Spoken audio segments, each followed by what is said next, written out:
The Mouse Room. When I first met T, my birth mother, in 1980, I was 20 years old, and she wasn't overjoyed to be discovered. Still, she agreed to meet me on her terms in the anonymity of a hotel room in the city where she lived. My best friend Gina had been the one who'd first called her, not me. I had been too nervous, so this was our first contact. I paced the hallway outside her hotel door at the Holiday Inn before knocking, and when she opened the door, the decades of never seeing another face like mine dissolved away. She was exactly my height, with full lips and cheeks that reflected me like a mirror. I was stunned by her glamour, her art museum jewelry, her fashionable clothes, her Cleopatra haircut. The mother I'd grown up with wore plain blocky skirts, ordinary functional blouses, white ankle socks, and flat shoes, and her only jewelry was her wedding ring. The first words she said to me were, "You must be Susan." Her voice was refined, calm, professional sounding, like someone broadcasting the news. I felt impossibly awkward, stumbling around the hotel furniture, trying to find an appropriate place to sit for what felt like the most momentous interview of my life. Two rounded chairs nodded toward each other near the window. She and I struggled to arrange them so that the midday sun, shining through the white winter sky, would not glare in either of our eyes. Finally, we sat facing each other. I chewed at my lip. I could barely open my mouth to whisper, "I don't know what to say." "Neither do I." Her face was impassive. I took a deep, trembling breath and considered the only story I knew. I'd been 4 months old when I'd come to live with my adoptive parents in a small northern New Jersey town. They were second-generation Japanese Americans, or Nisei, and they had waited 10 years for me. I was half Japanese, said the exclusive adoption agency. And half what? Unknown. "We'll take her," they said. I loved them. They loved me.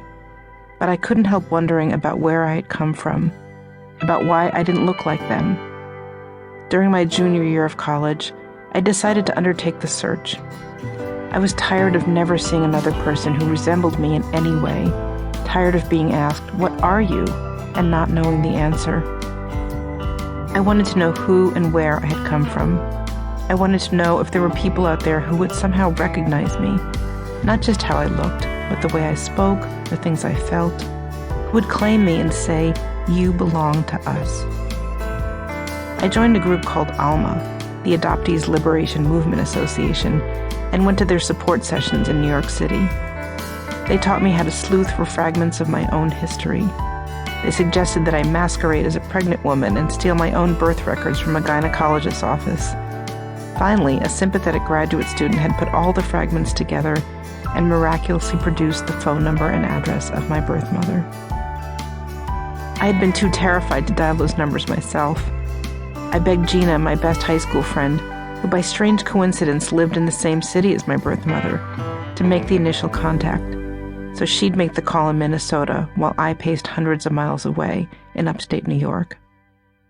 Within moments, Gina called me to say that she'd spoken to T and that she had admitted to being the person I was seeking. She sounded mad, Gina said. I crumpled. By wild coincidence, I had a plane ticket to visit Gina in Minneapolis over spring break. It was too incredible to think that I might actually be able to meet my birth mother during the same trip. Do you think she'd be open to? I breathed into the phone. "No," said Gina, "no way." But when I stepped into the airport terminal a few days later, Gina pressed a folded piece of paper into my hand. "She called back. She wants to meet you. She reserved a room under her maiden name, Holiday Inn, tomorrow at noon." I had been so stunned I couldn't breathe. I stared at the address and tried to put it together. A Holiday Inn. The woman who gave birth to me. Tomorrow, 12 o'clock. The numbers and letters swirled around in a confusing soup. My whole life wondering and waiting, and suddenly here it was. I hardly slept that night at Gina's house, and the next morning I got to the meeting place hours ahead of time.